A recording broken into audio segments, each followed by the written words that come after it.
The rain battered the 20-foot windows of my Seattle loft, but I only heard the voicemail playing on speaker. It was my father, James. No greeting, no pause, just a sharp, clipped command. Sophia, stop messing around. Tyler needs those vector files for his pitch deck. The investors are waiting. Send them now. I looked at my phone while sipping my espresso. He had no idea I'd moved across state lines 6 months ago. No idea I owned a six-figure agency. To him, nothing had changed. His golden child needed a logo, and I was still the help. The entitlement didn't sting anymore. It was almost impressive. Drop a comment and tell me where you're listening from and what time it is for you right now. I love knowing who's part of this community. To understand why that voicemail didn't even raise my pulse, you have to understand the blueprint of my family. I wasn't just the black sheep. I was the glass child. You don't look at glass, you look through it to whatever's behind it. And for my parents, James and Rachel, what mattered was always Tyler. Tyler was 26, a self-declared visionary. In our house, visionary was code for unemployed with premium tastes. He had ideas, thousands of them, an Uber-style app for dog walkers. A crypto token tied to carbon credits. My parents called him brilliant, me. They didn't really refer to me at all unless the Wi-Fi was down or someone needed to proofread Tyler's latest investor fantasy. One dinner stands out. I was 22. I'd spent 6 months teaching myself the entire Adobe Creative Suite and front-end development. I was vibrating with excitement because I'd just landed my first freelance contract. I opened my mouth to tell them. Tyler cut in. He wanted to talk about a podcast concept that was going to disrupt the wellness space. My father's eyes, dull seconds earlier while I cleared my throat, snapped into focus. He leaned forward. My mother smiled, that soft, reverent smile she reserved only for him.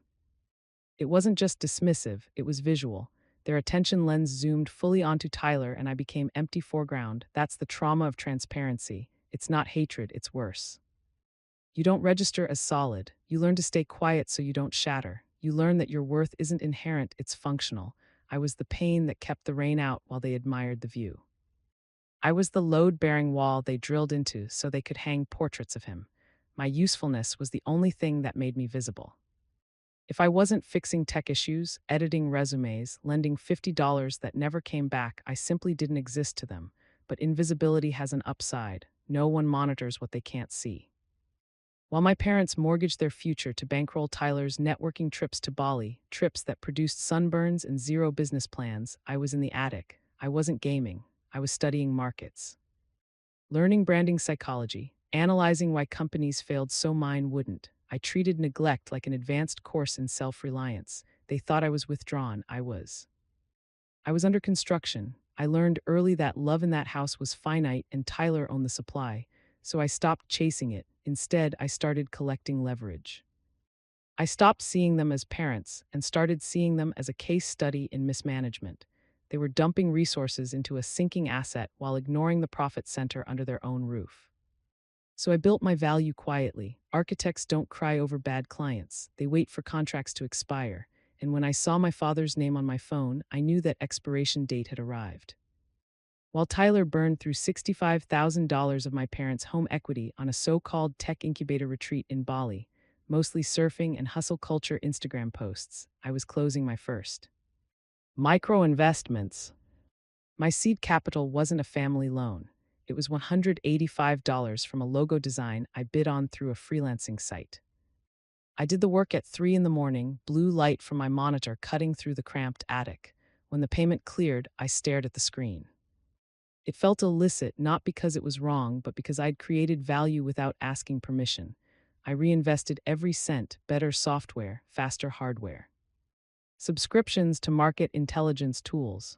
I treated my skill set like a compounding asset. While Tyler explained to my father that his app was pre-revenue because the world wasn't ready for his brilliance, I was scaling. By the time he needed a second round of family funding for a platform that didn't have a single line of code, I was closing $5,000 branding packages. I operated under the name Aura Design. It sounded large, impersonal, corporate. No one knew the CEO was a 24-year-old woman eating ramen in an attic so she could afford a server rack. Then came the whale. A Fortune 500 tech company needed a full UI overhaul. I pitched against agencies with glass offices and espresso bars. I had no overhead. I had hunger. My strategy was airtight. When the retainer hit my inbox, 15,000 a month, renewable, I didn't call my parents. I didn't celebrate with them. I understood the economy I came from. Any success I revealed would be treated as a reserve fund for Tyler. My margins would be seized to cover his losses, so I exited the market. I used the first retainer to sign the lease on the Seattle loft, 3,000 square feet of concrete, rain, gray light, and silence. I moved out in a rental van while my parents attended one of Tyler's launch parties for a site that crashed 10 minutes after going live. They didn't notice I was gone for 3 days. When my mother finally called, she didn't ask where I was. She asked if I'd seen Tyler's Forbes interview, a paid placement. She didn't ask for my address. She didn't ask about my work. She assumed I was still barely surviving, another creative failure. I let her think that. Anonymity was my greatest asset. I wasn't hiding. I was reallocating resources away from a toxic market. I built an empire in silence, right under their noses. They never looked down long enough to see the foundation being poured. The quiet of my loft was broken not by celebration, but by interrogation. When I finally answered my mother's call, there were no pleasantries. Rachel accused me of sabotaging the family. According to her, Tyler's revolutionary app, still just a slide deck and a landing page, was failing because the branding lacked impact, not the absence of a business model. Not the fact that Tyler spent his dev budget on a launch party for vaporware, the logo, and since I was the artist, the failure was mine to fix.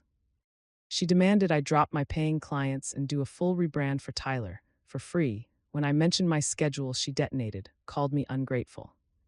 Claimed my success only existed because they had supported me. It was elite-level gaslighting. They hadn't supported me, they'd ignored me, and I had flourished in the vacuum. What chilled me wasn't the entitlement, it was the desperation beneath it. She mentioned a meeting with a loan officer, another refinance, another $65,000 runway for Tyler.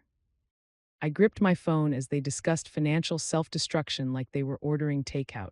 That's when I saw the mechanism clearly. It wasn't love, it was sunk cost. They'd invested decades of belief and hundreds of thousands of dollars into the story that Tyler was the chosen one. Admitting he was a liability now would fracture their reality. So they doubled down. They weren't funding a startup anymore. They were funding a delusion. Stopping would mean facing their negligence toward me and their blindness toward him. Logic wouldn't reach them. Emotion wouldn't either. They were emotionally bankrupt, borrowing against a future that didn't exist. I felt no anger, just clinical detachment. Like a surgeon watching a patient smoke while on oxygen. I understood then, if I wanted to survive, I couldn't be their daughter. I had to be a creditor, and creditors don't work for free. I didn't argue, I didn't explain, I hung up. Then I opened my agency's billing software and created a new client profile. Under company name, I typed Tyler's Vaporware Venture. Under services, I listed comprehensive brand strategy, visual identity overhaul, and expedited delivery. Then came the price tag. My standard corporate rate for a rush job of this magnitude was $25,000. I didn't offer a family discount. I added a clause requiring 100% payment upfront before a single pixel was moved. I attached the invoice to a standard service agreement, 30 pages of legal protection that I used for Fortune 500 clients, and emailed it to my father. I didn't sign it. Love, Sophia. I signed it Sophia CEO or a design. The reaction was immediate. My phone lit up with my father's number less than 2 minutes after I hit send. I let it ring 3 times before answering, putting him on speaker while I poured a glass of sparkling water. He wasn't speaking. He was shouting. He called me delusional. He called me a predator. He asked how I could sleep at night, charging my own flesh and blood for a few drawings. I waited for him to pause for breath. When he finally stopped, my voice was devoid of any daughterly affection. I spoke with the cadence of a consultant addressing a difficult stakeholder. I told him that he had just spent 20 minutes telling me how critical this app was, how investors were lining up, and how this business was going to be the family legacy. If the business is real, I said, then $25,000 is a standard operating expense. If the business cannot support a market rate branding package, then it certainly isn't ready for venture capital. There was a silence on the other end that was heavy with shock. I had cornered him with his own logic. If he admitted he couldn't pay, he was admitting Tyler's business was a hobby. If he paid, he was validating my worth for the first time in his life. He was trapped between his ego and his bank account. I didn't back down. I told him the offer expired in 24 hours. I told him that if he wanted professional results, he had to treat me like a professional, not a pet. I heard him sputtering, looking for an angle, a way to guilt me back into submission. But I was immune. I had turned the emotional dynamic into a transactional one. You want the product, pay the invoice. Finally, his voice dropped to a low, seething growl. He told me I was arrogant. He told me I had forgotten where I came from. Then he said something that sealed his fate. He said he would pay it. He said he would write the check just to prove that he believed in Tyler more than I did. And when the business took off, I wouldn't see a dime of the equity. I told him to check his email for the wire instructions. I hung up and stared at the city lights. I didn't feel triumphant. I felt like an investigator who had just laid a trap and watched the suspect walk right into it. He was going to pay. He was going to drain whatever liquidity he had left to prove a point. And in doing so, he was about to hand me the evidence that would destroy everything. The notification pinged on my phone the next morning while I was in a status meeting with my team. Payment received, but it wasn't the wire transfer I expected. It was a scanned image of a cashier's check emailed by my father with the subject line, "Here is your money." Now do your job. I opened the attachment. The check was for $25,000 drawn from a bank I didn't recognize. Something about it felt off, not the check itself. It looked legitimate, but the source. My parents banked at a small credit union in Oregon. This was from an international investment bank. I forwarded the image to my accountant, a woman named Alina, who could spot a decimal error from across a room. Verify this, I typed. I want to make sure it clears before we start. 20 minutes later, Alina called me. Her voice was tight. Sophia, we have a problem. The routing number is valid, but this account, it's flagged. It's connected to a high-risk offshore entity. My blood ran cold. Who is it? It's signed by a Tyler J. Vance's as a trustee for the Vance Family Retirement Trust. Sophia, did your parents move their retirement funds into a trust managed by your brother? The floor dropped out from under me. There was no trust. My parents' retirement was in a standard 401k and a savings account they had been building since the 80s. I realized with sickening clarity what had happened. My parents hadn't paid me. Tyler had, but he hadn't used his own money. I spent the next 3 hours digging. I used every resource I had: public records, contacts in finance, a private investigator. I kept on retainer for background checks. The picture that emerged was a financial horror story. Tyler hadn't just been networking in Bali, he had been forging documents. 6 months ago, he had convinced my parents to sign what they thought were incorporation papers for his startup. In reality, they had signed power of attorney over their financial assets. He had liquidated their entire 401k. He had taken out a fraudulent line of credit against their home, maxing it out to the limit of $250,000. The money hadn't gone into app development. It had gone into crypto wallets, luxury rentals, and a shell company in the Cayman Islands. And now he had used the last dregs of their life savings to pay me, likely to keep the charade going just a few weeks longer.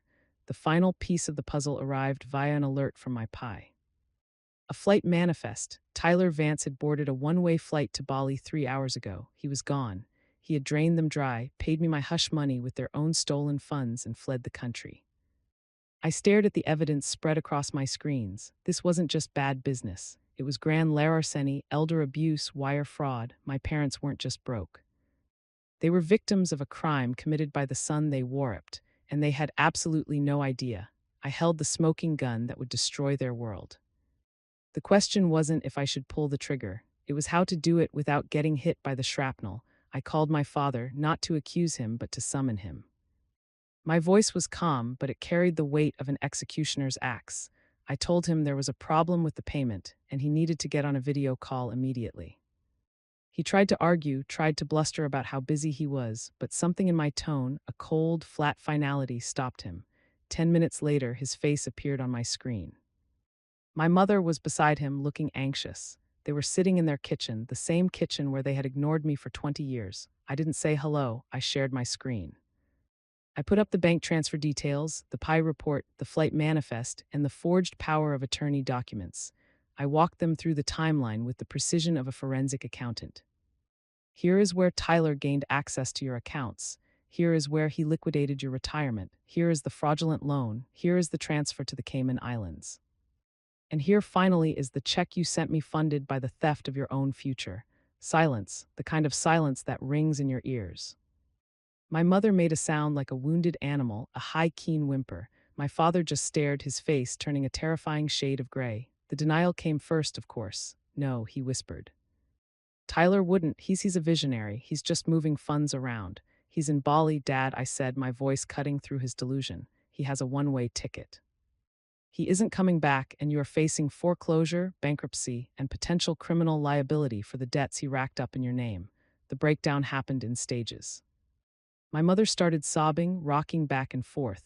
My father slumped in his chair, the arrogance draining out of him until he looked like a husk. They started begging.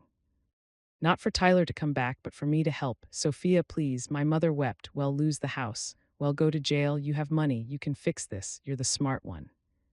You always were the smart one. The words hung in the air, bitter and toxic. Now I was smart. Now I was capable. Now that their golden boy had set the house on fire, they remembered I knew how to use a hose. I can fix it, I said slowly. Hope flared in their eyes, pathetic and desperate. But my help comes with conditions. I laid them out. I would hire a forensic accountant and a criminal defense attorney to prove the fraud and clear their names. I would pay the legal fees.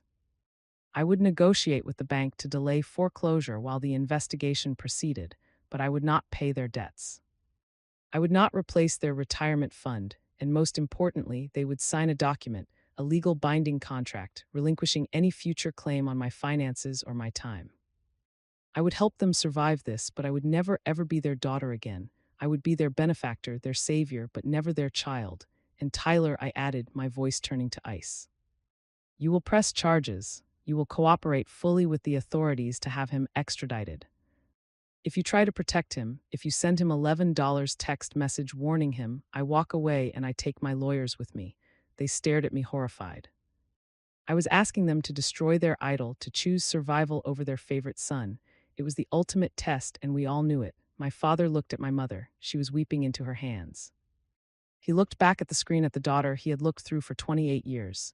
He nodded. Okay. He whispered, okay. It wasn't a victory, it was a demolition. I had stripped them of their delusions, their pride, and their golden child. I had bought their safety with my own success, but in doing so, I had severed the last emotional tie. They weren't my parents anymore. They were just two people I used to know who owed me everything. The rain in Seattle is different tonight. It doesn't sound like a storm against the glass anymore.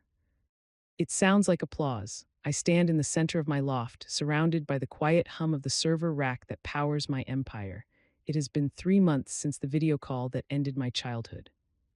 My parents are safe. They are living in a one-bedroom apartment in a suburb of Portland. It is small, clean, and entirely paid for by me. I send the checks directly to the landlord. I pay their utility bills through an automated system. They have food, heat, and shelter, but they do not have my phone number. They communicate with me through a paralegal at the firm I hired to handle their bankruptcy. Tyler is still a fugitive, though the authorities are closing in.